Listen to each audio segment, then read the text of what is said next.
The following is part of a 7-episode miniseries featuring a select group of 500 startup portfolio companies that participated in the Alibaba eFounders initiative. The entrepreneurs, who were all from Southeast Asia, visited the Alibaba Business School campus in Hangzhou for 11 days earlier this year and were coached directly by Jack Ma and his team.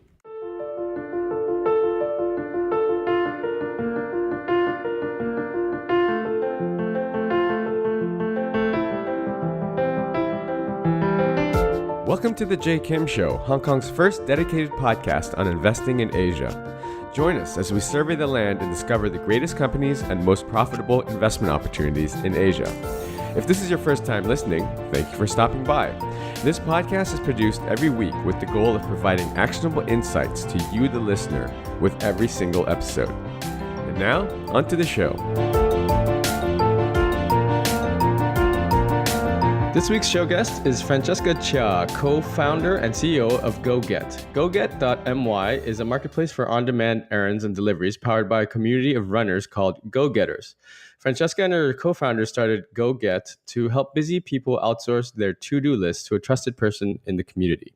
Francesca, welcome to the show. Hi, thank you.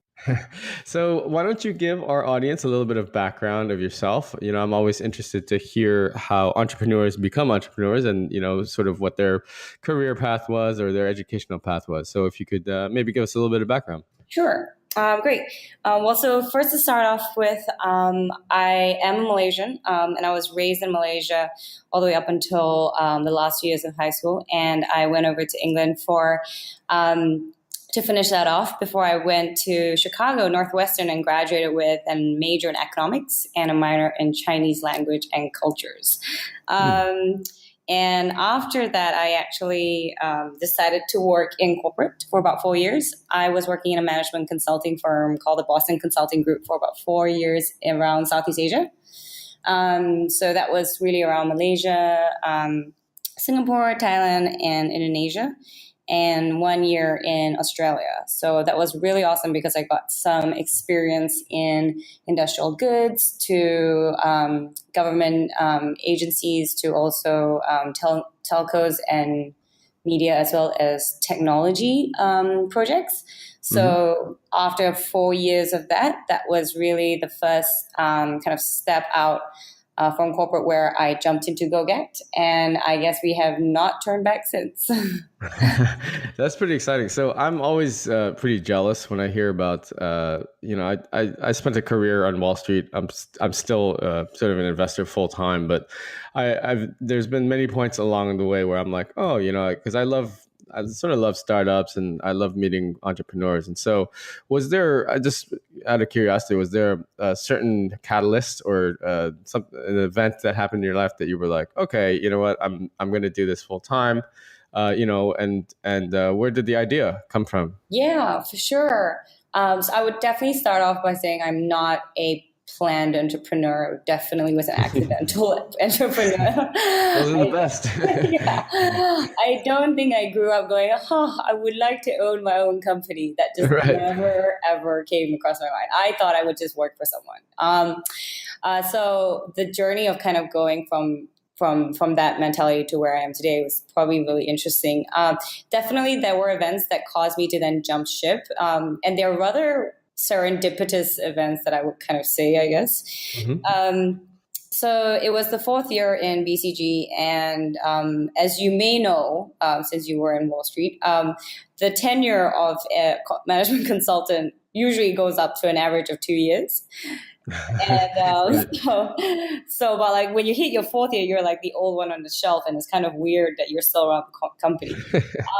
So if you're not planning to be partner, you're probably thinking of something else around that time. So for me, I decided to go, well, that was definitely where I was kind of like hitting, it was my 4th year and I was wondering what to do. And I just did it very, very, I guess, BCG. Like I thought, okay, well, if I'm not going to be in BCG, I would like to do something I really can't get if I was not in BCG. So one would be the social impact. So 2 would be I would be a stay-at-home mom.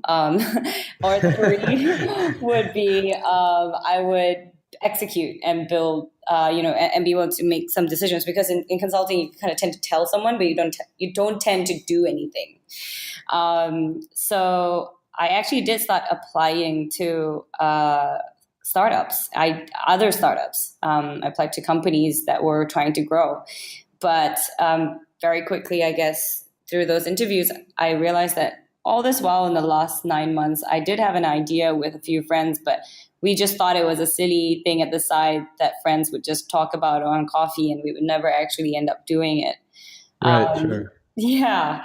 And then we realized, oh, wait, the coffee has gone into a PowerPoint slide, and the PowerPoint slide has gone into like a spec for a technology outsourcing team to do. To then like, oh my God, the technology team has actually produced a prototype. What do we do with this now? So I think it reached that point just at that time when I was thinking also of considering what to do next in in BCG, that GoGet had a prototype. So I actually asked for a leave of absence from BCG, and I said, let me take 6 months off and try to execute this prototype, and we'll just see where it goes. But within about 3 weeks, things that happened in those 3 weeks was really, really, I guess, serendipitous, that it made me go, okay, I really need to take the ball that's on my lap and just throw it as hard as I could in front of me. So, I think one event was that I had gone to grab ice cream on one of the days with my then boyfriend, now husband. And I don't usually bring my dog with me for ice cream, but that random day I did. If you don't know KL well, but we went for ice cream in Bangsa, which is really like the place that we actually started GoGet in that hub, because it's a place that has a lot of, because you're based in Hong Kong, right? Yes, that's right. All right. So I'm guessing it's kind of like just mid-levels. Yeah. It's right, like okay. Fun place, hip place that everyone goes to, but it's also congested and it's very painful to get to. So that was prime for GoGet. So I was trying to roll out in Bangsa, and I needed a partner a partnering company that would be a good sponsor to team up for a partnership. Mm-hmm. And when I went to bring my dog to get ice cream, this ice cream shop actually has like grass inside it. It's kind of weird, but it has grass in it. So I was like, oh, I really shouldn't bring the dog in because that's grass. There's grass in this thing, right? So I'm like, hey, David, like keep the dog out, and I'm going to get us ice cream. By the time I came out, like the owner is talking to us and the dog, and the owner goes like, what do you guys do? And I'm like, oh, I'm just trying to do this thing called GoGet. And then she's like, I love that idea. And I was like, well, I'm looking to partner. And then they're like, yeah. And then he goes, oh my God, I would love to do the first partnership. So we ended up doing a partnership, which was GoGet My Inside Scoop. It's one of the best ice cream, I guess, artisan ice cream makers in KL. Sure. And we did delivery of ice cream just because I brought my dog and the guy liked dogs. And nice. That was, it was like, and I could name you like so many other events that happened that caused me to go, this is kind of weird. I think there's something beyond what I can do that is really making GoGet go forward. So I just kind of jumped the boat. That's an awesome story. Thanks for sharing that. I think that, I can say from personal experience that, we're going to get into your business model a little bit here, but there's so many times where, and Hong Kong has a few similar type competitors to your business, but there's so many times where it's literally like, I just need XYZ and I just need someone to just deliver it. And I wish there was a service to do this. And so I guess it's one of those things where within those 3 weeks, you basically, there's like a saying where like one person says something or two people, but then like the third time you hear them, and it must have been something like that for you. But I think that that's a pretty cool story. Coming out from the corporate world, I'm always interested to hear about how people get out of the corporate world. And I guess it's a leap of faith to a certain degree, but I'm glad to hear that things are working well. So let's hear a little bit more about your business. So tell us the basic sort of framework. You obviously started with the ice cream store and the first sort of partnership. But what's the basic structure of GoGet? Yeah. So GoGet fundamentally is a platform that connects users to people in the area to get things done. And those can really range from dispatch to even picking up something from the store and delivering something to your customers. So, and we have two main products actually in GoGet. One is for personal use, and the other one is called GoGet for business. So businesses is actually one of the biggest use case for GoGet, especially the SME, which is the small to medium enterprises in Malaysia, where if you can already imagine, let's say a small florist or a small bakery, they're not going to have their own dedicated fleet or a huge team to help their operations. But when they need deliveries done for Mother's Day, or for example, what just happened recently, Mother's Day, all the florists are trying to ramp up as many deliveries in a single day, and they don't usually have those fleets.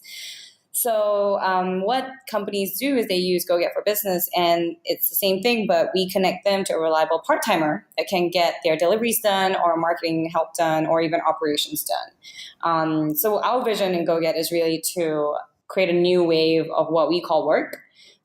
We believe that work doesn't really have to be the 9 to 5 in an office because of the amazing thing with that small little pocket device called a smartphone in your pocket right. that can now connect you to someone on the other side of the city. You can create trust with so many ways. There's payments that can go through that thing. So what's really awesome now is that opportunities can be so much less restricted, and friction in the labor market can be reduced so much more than before. So we believe that work could be created, for 15 minutes or for 1 hour, or even when you're 500 kilometers away from me, you can still kind of help me out. So what we're trying to do is really change the way the future of work looks like and change the way that people envision being able to connect and earn money on a very micro level. And so that's really what GoGet tries to do, which is kind of empower one end to earn money on a trusted solution. And on the other, we're empowering businesses to scale their operations without scaling their full-time costs. Yeah, that's so great. I mean, it just shows you the power of technology. I mean, this, your sort of model is has been done in various different ways. There's freelance services like Fiverr and this sort of thing that you can hire someone to help you out with a task or a project. But I just think that I'm very, very intrigued when it comes to sort of real life sort of tasks and errands and this sort of thing. So can you give us a couple of examples of what are some of the most popular projects or tasks that people use GoGet for? Yeah, sure. So you're right. This is very physical. We actually have arms and legs moving around the city. So, the bread and butter for what we do at the moment is picking up and dropping off things. And it's really, really obvious because that is the most commonly used case for a business when they think of this right now. But you can see that this will go beyond that very soon. But what do they bring and what do we pick up and drop off? Essentially, we're really known in the market for perishable and high care goods. So cakes, flower deliveries, balloons, to cupcakes and odd shapes like plants. Because essentially you can't put those items into what we call Post Malaysia, or I'm sure Hong Kong maybe is Hong Kong Express. I don't know. Is there a Hong Kong? Yeah, Hong Kong Express. Yeah, Hong Kong Post. Oh, okay, great. Yeah. So, and in Malaysia, you can't put it in a courier company because they're going to put it into a distribution center onto a conveyor belt, and by the time it reaches the customer, it's completely broken. So, in the past, people would actually be only limited to a bakery could only serve people who would either pick up the cake from her bakery store or people who she was willing to get into the car and deliver it to, right, or have one guy be her dedicated fleet to do that. So you can see how limited a bakery was before this. They really couldn't serve as much. Now we have bakeries that serve across the whole Klang Valley, and they don't need to increase their fleet. And they can take as many orders because the community around them, called GoGetters, are now their flexi fleet. So that's one of the biggest use case that people use this for. It's all these perishable food items to flowers that cannot go into a conveyor belt, but still need to get delivered from businesses. Right. Okay. So so this is pretty interesting. So when I think about, say, a F&B type operation, so generally they might have someone in house, but again, you're limiting the amount that you can, the volume that you can actually process, and then they have companies, intermediaries such as Deliveroo and this sort of thing that could, if you're an F&B, maybe you can pay a little bit of money and sign up for their service and expand your distribution that way. But then there always comes in, when it comes to these sort of things, the goods that you were talking about just now, there seems to always be like scheduling issues, right? So it's kind of like, oh, well, we can deliver it, but it has to be in between 2 and 4 or whatever, right? And so I guess your company will actually assist in expanding the time frame as well, right? Yeah. Well, we actually deliver an SLA of 1 hour. So as long as we pick it up at 1, we'll deliver it at 2, if that makes sense. So they are able to then tell their customers that if their order comes in, it can be delivered within the next hour. They just have to be able to put that into our system in time so that our technology can then send it to the nearest go-getter. Mm-hmm.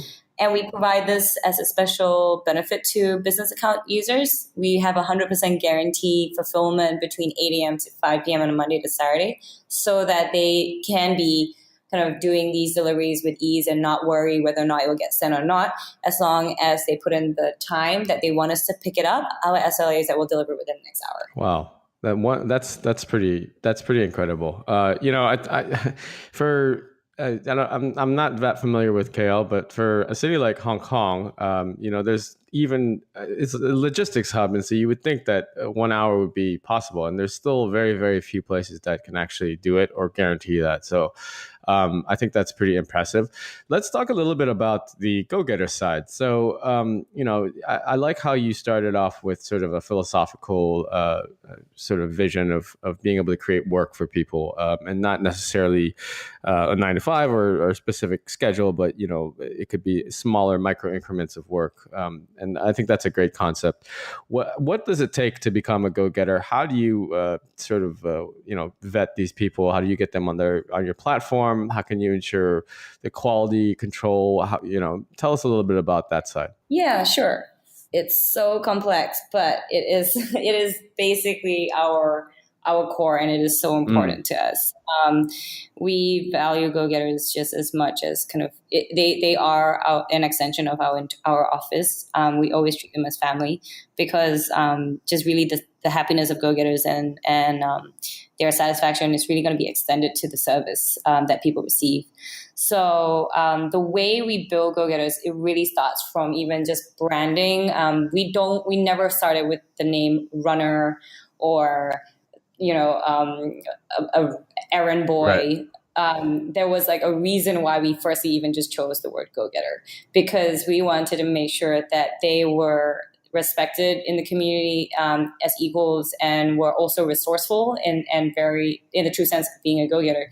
And we wanted to change the way people view customer service through go-getters, because in Malaysia, a lot of people would view this kind of job as unfortunately a little bit degrading, or they would also it wouldn't attract the right talent to provide great customer service. So that's not just Malaysia. I think that's pretty much everywhere, unfortunately, but it's true. It's true. Yeah. And so we said, from the get-go, we did not want to build an errand boy or a fleet kind of mentality. It was really a community of go-getters. And so from that already from the get-go, it naturally filters the type of people that firstly applies to us. And then when they do apply, they have to go through an online application. So you can do this at home just with your smartphone. You just whip it open and you just start applying. You do go through like some information about the company and then some basic Q&A as well, just for you to kind of make sure you understood what it's about. But we do invite you into the office for a session, and we'll actually go through 1 hour with you to just walk you through the app, what it means to be a go-getter, our culture, what it means to provide good service, and ultimately what it means for them to own their own business with it. Because we always say that they are not coming in to be a staff for us, but they're coming in to build their own business on GoGet. So they have to know how to earn a lot more, or how to get the best network so they can continue to earn a lot. And we teach that in our training session.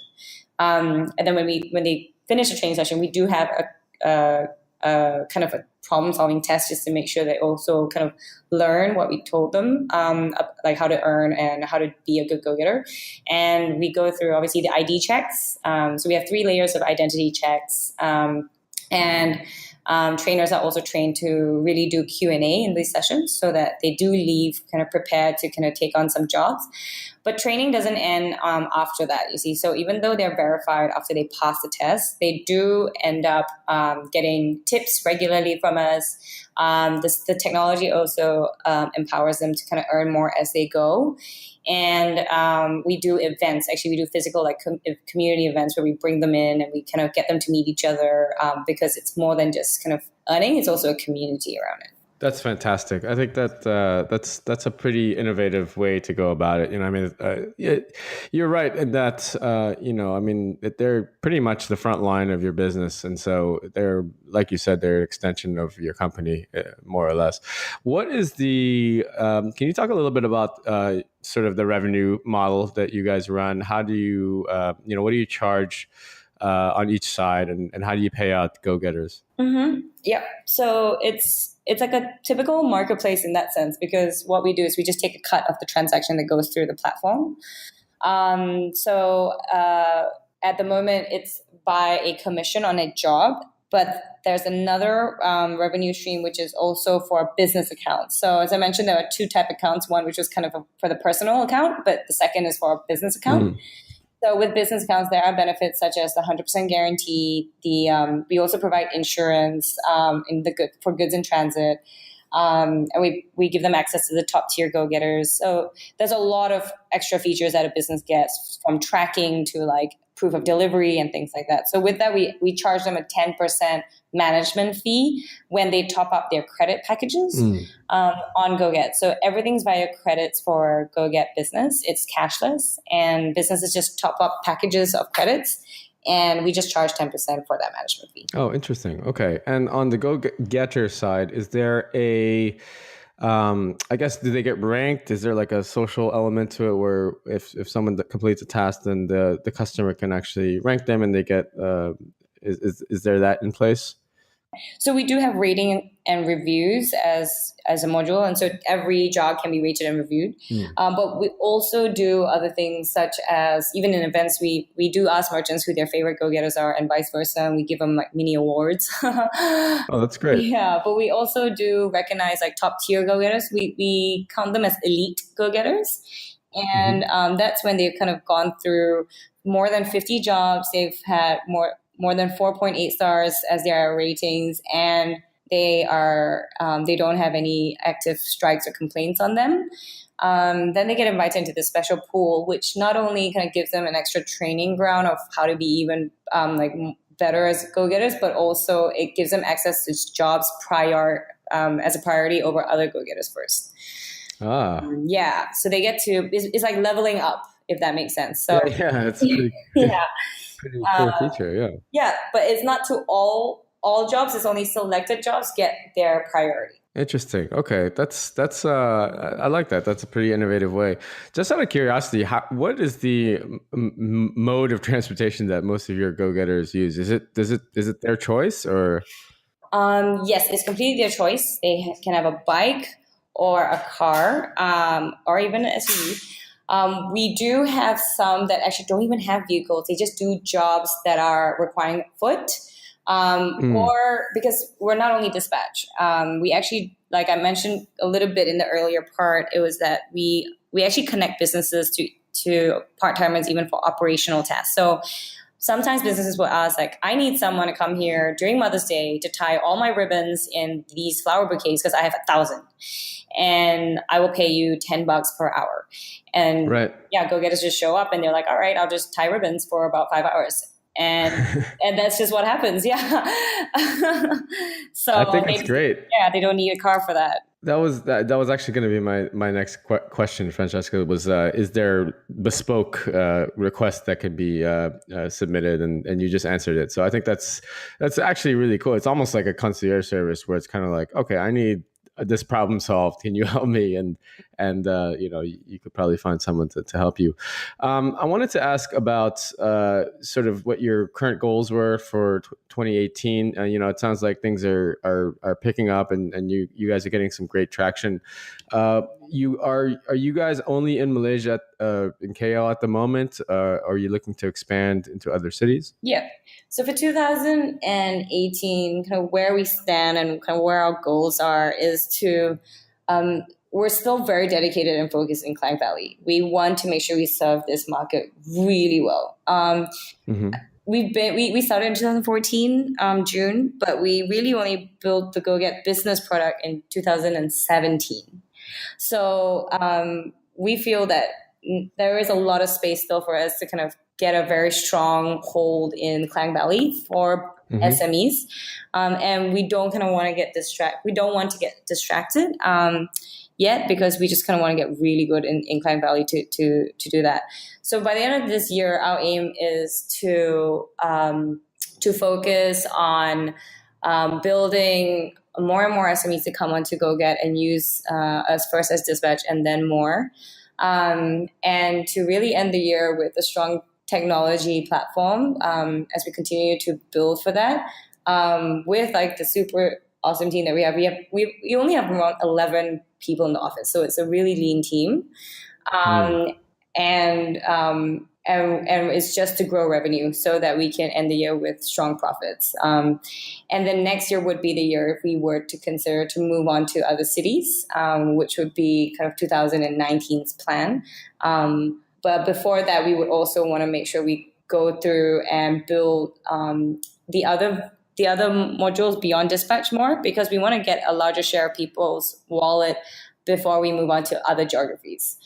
So we want to make sure that in the SME, if we serve one business, we're serving them not just for dispatch, but we're serving her for also tying the ribbons really well, and also finding her an admin data entry person when she needs it. And when we can provide that full solution, then we would start scaling to different cities, so that we can get a really good product that can just scale to different areas.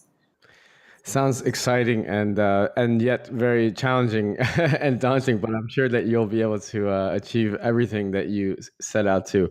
I wanted to, but as we look to wrap up here, Francesca, you're obviously a sort of a 500 startups program graduate or an LP, or sorry, a portfolio company, and I know that you went through the Alibaba eFounders program, and so we're kind of tied up with doing this promotion and with the 500 crew, who I'm very friendly with, and so I wanted to just ask you about your experience during that program there. What was it like? Were there any interesting takeaways that you would want to share with the audience? Yeah, definitely. I think the Alibaba eFounders program that we just went through was, I don't think I'll give it justice when I say it was just really good. It was,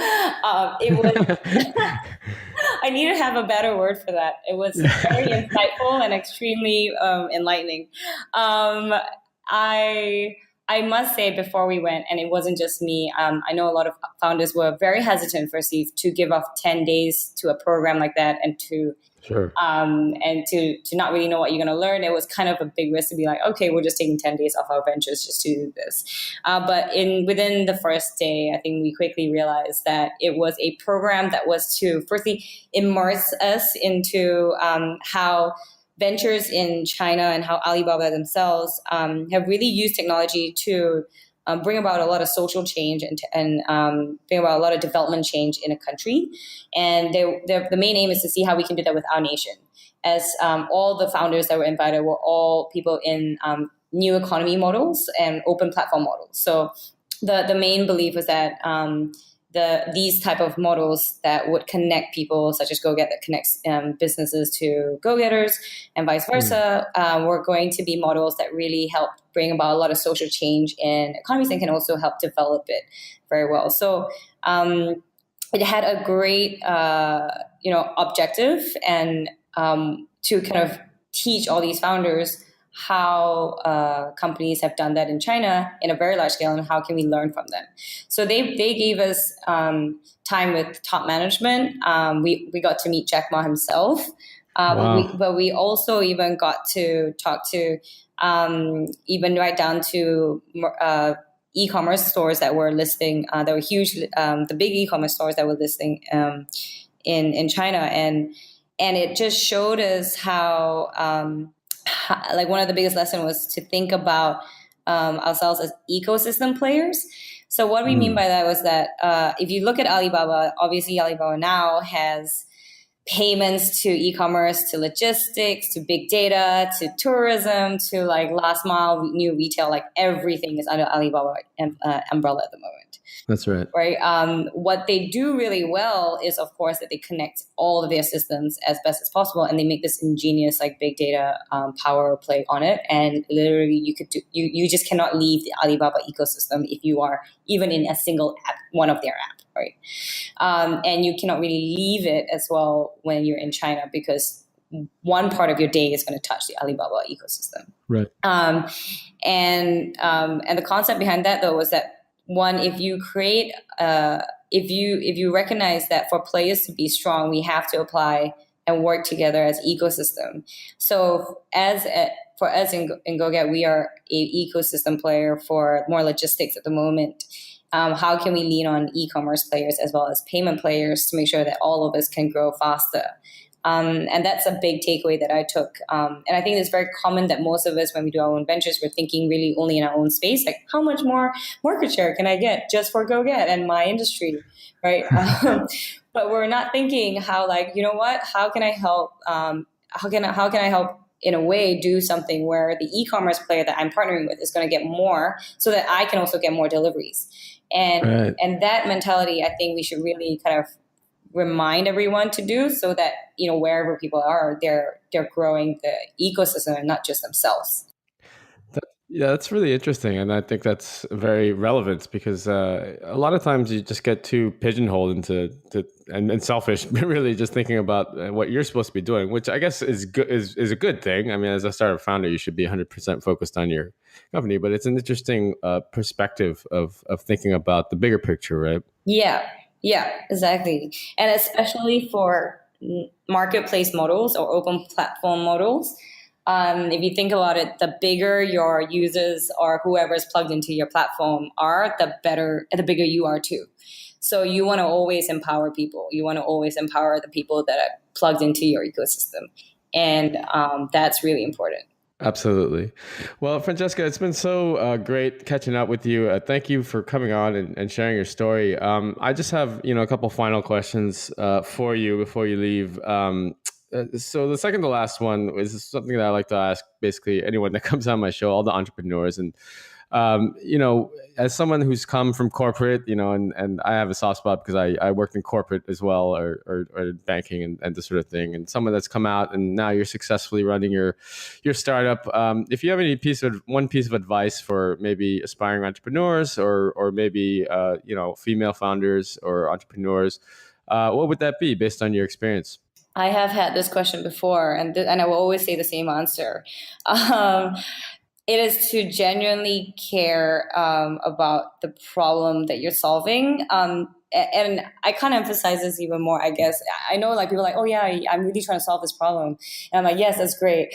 But let's just make sure you really do want to do that, because when time goes rough, when you're down and you've been punched 5 times and you're on the floor bleeding, like that's the one thing that's going to make you get up. So I just really hope whenever people are starting ventures, they do start it with the right reasons, which is not to make money or to think it's sexy or think like, yeah, I think in 5 years, like it's going to be really cool. And like, I'm just going to get a lot of money in my bank. It's actually like, wait, that's not the reason to start a company. Definitely We not. need to really care about the problem fundamentally and solve it, because trust me, if you want to make money, you can make money in a much faster way somewhere else. And this is so much more higher risk. This is Definitely. a space for you more for problem solving and sometimes problem solving without getting anything in return. And that's something you kind of want to go in with, so that that you're really solving a genuine problem you care about, because that's going to pull you through the thick sludge when you get through that. Yeah, that's great advice. I think that you pretty much have to have that mindset. And if you're not ready to basically do it for free for the rest of your life, that sort of, to that extreme, then you probably should just stay at BCG or wherever you're working and earn that nice cushy paycheck. So much more, you get holidays. Yeah, totally. And you can just unplug.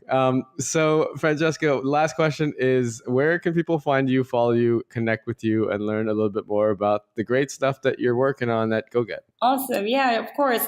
So firstly, you can definitely find out more about just GoGet in general by going to www.goget.my.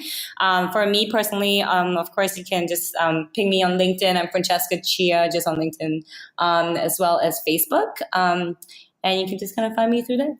Fantastic. Well, thanks again for sharing your story, and we will definitely be following up with you and tracking your progress, because I'm excited at what you guys are working on there, and we wish you the best of luck. Thanks so much. All right. Take care now. All right. Bye.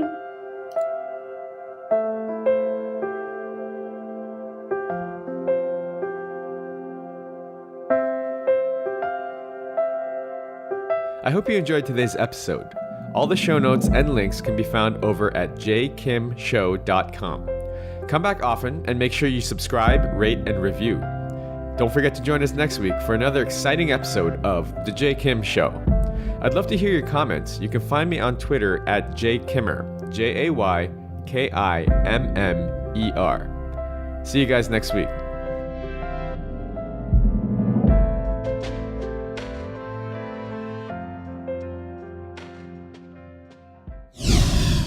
This podcast is brought to you by Hack Your Fitness, the high achiever's guide to getting ripped in under 3 hours a week. If you're anything like me, you're probably working a full-time job or jobs and trying to find time to balance family life, social life, and last but not least, fitness. Look, I get it. I'm a full-time investor and entrepreneur myself, and father of two. So how am I able to stay fit year-round without spending hours and hours in the gym killing myself on the cardio machine? After struggling for the last 15 years trying every workout and diet under the sun, I finally designed a system that allows me to achieve and maintain single-digit body fat for life in under 3 hours a week. Cardio not required. Head on over to hackyour.fitness and download my free 13-page guide that teaches you the simple science behind efficient fitness and smart nutrition and gives you everything you need to know to finally take control of your life. That's hackyour.fitness.